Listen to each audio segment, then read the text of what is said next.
This portion of the news brought to you by McDonald's. McDonald's, I'm loving it. Justice Vera Watkins directed jurors on the law and summed up the case today in the attempted murder trial of Edward Johnson. Now, Johnson is accused of shooting Nickerson Donfred in the stomach while on Market Street near a food stall back in 2012. But when he took the stand in his defense earlier, he told jurors he was at home asleep when the incident occurred. Now, Johnson's sister also backed up his story, telling jurors that he was at home at the time of that incident. A hospital official also testified that there was no record of Donfred being treated at the Princess Margaret Hospital for an injury. Now, attorney Jeffrey Farquharson is representing Johnson. Maria Zancola appeared on behalf of the Crown. Anthony Bethel arraigned in the magistrate's court today for the murder of 21-year-old Georgette Ramming. That happened back in May just off Blue Hill Road. Police initially reported that Ramming was on her porch when she got into an altercation with a man who shot her in the face and fled the scene. Now, Bethel was remanded to the Department of Corrections until October 15th for the start of a voluntary bill of indictment. The victim's mother attended today's proceedings and told our news team that she has forgiven Bethel. She says her family will continue to pray for healing.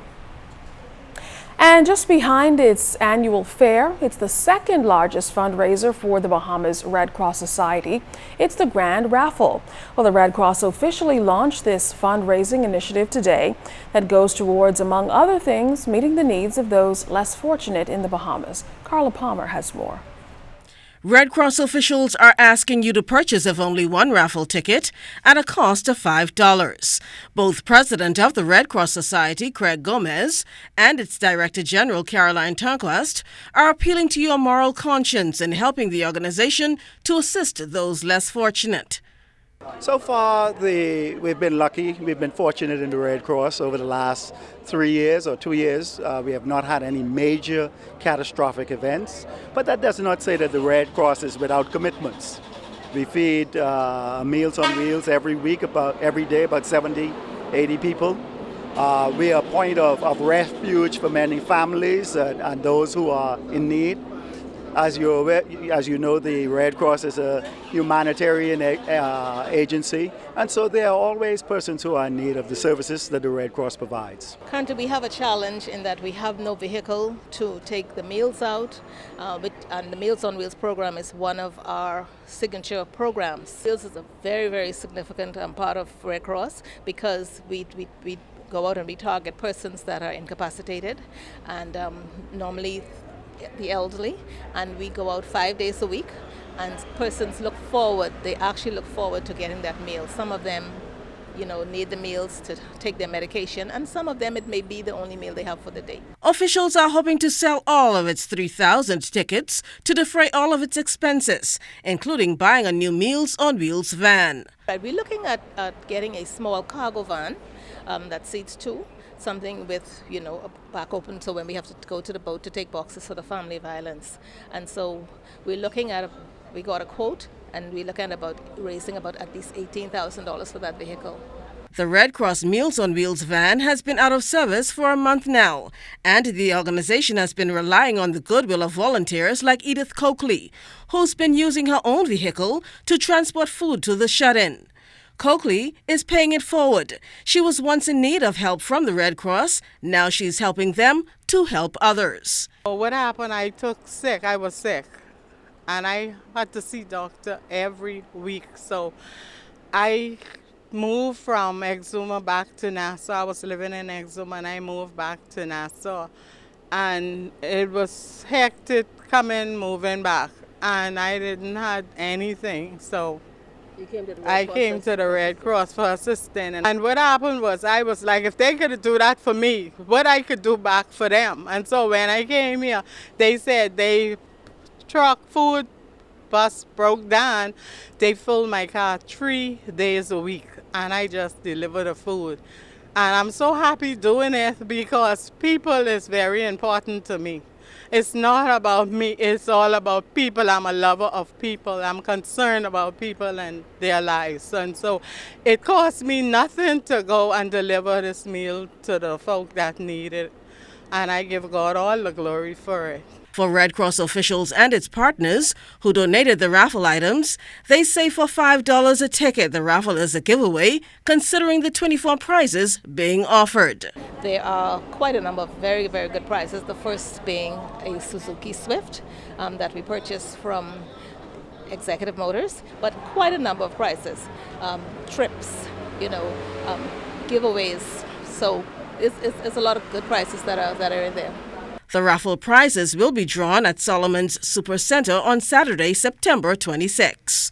Carla Palmer, ZNS Network News. This portion of the news was brought to you by McDonald's. McDonald's, I'm loving it.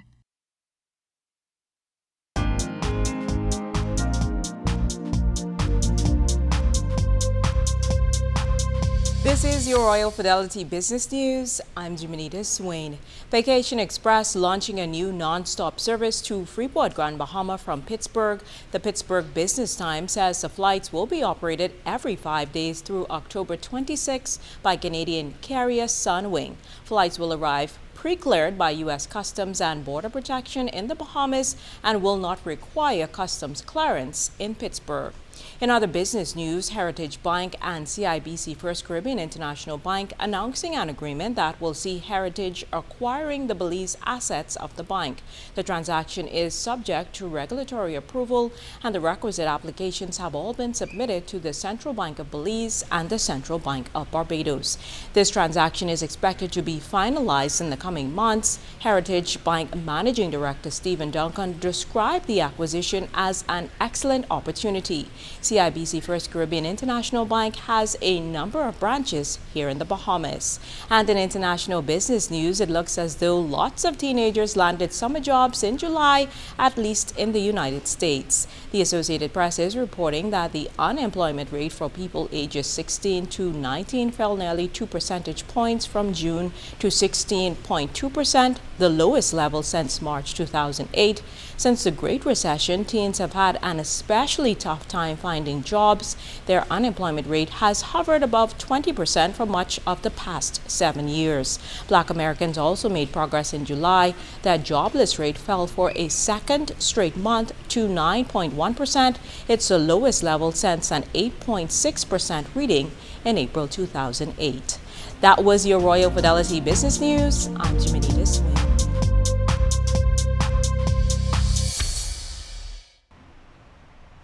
A memorial service was held at the Sir Lyndon Pinling Center for the Progressive Liberal Party's first female trustee, Deaconess Berenice Doris Burrows. Family and friends packed the facility to pay tribute to Lady B, as she was affectionately called. Scores paid tribute to the PLP stalwart councillor who had no problem pulling everyone into line, including her son, Senator Greg Burrows. Among those reflecting on her life was Tourism Minister Obi Wolshcombe, her area Member of Parliament Melanie Griffin, and Prime Minister the Right Honourable Perry Christie. Always reminding that to lead in this organization, to play a role in this organization, you have to understand what this organization is all about. Don't come here off the street one day and want to be the king tomorrow. Don't believe that you should wake up today and the next day you want to say that I am in charge. Don't come in here and tell the leaders what to do. Take your time, stand in line, be a part of this organization, earn your way. That was the message of Doris Burrows. Being a candidate was something I had not considered, but she mentored me from day one. And I could tell you, she opened up her house, she said, "Now, Melanie, I can't walk no more, but I can be here for you." And she opened her house. And every day when we campaigned and went on that street, we came back. She had a spread of refreshments for us. And she told us she knew, Mrs. Burrows knew every house in Yamacoa Beach Estates. I could tell you that. Between her and Mr. Brennan and Mr. Major over on that side was covered. Doris is a woman who served faithfully everything she belonged to. And so when you talk about rest in peace, thou faithful servant, you're talking about Doris Burrows. She was faithful to her family, faithful to her children, connected to God-like service, a woman of Christian charity. Now, a homegoing service will be held for Deaconess Burrows tomorrow morning at First Baptist Church in Coconut Grove. That service starts at 10:30. You're about to have the closest encounter you probably ever will with a shark. These ones aren't shy or violent, and the people who treat them just like personal pets couldn't love them more. In tonight's BTC Island Connection, we take a trip to Stanley Key Exuma.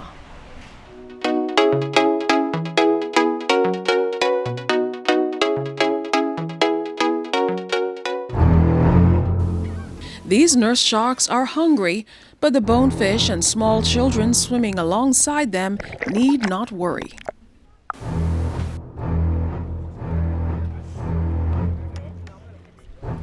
We have bonefish, a ton of bonefish, a ton of nurse sharks, which are very docile. They're not harmful if you don't provoke them.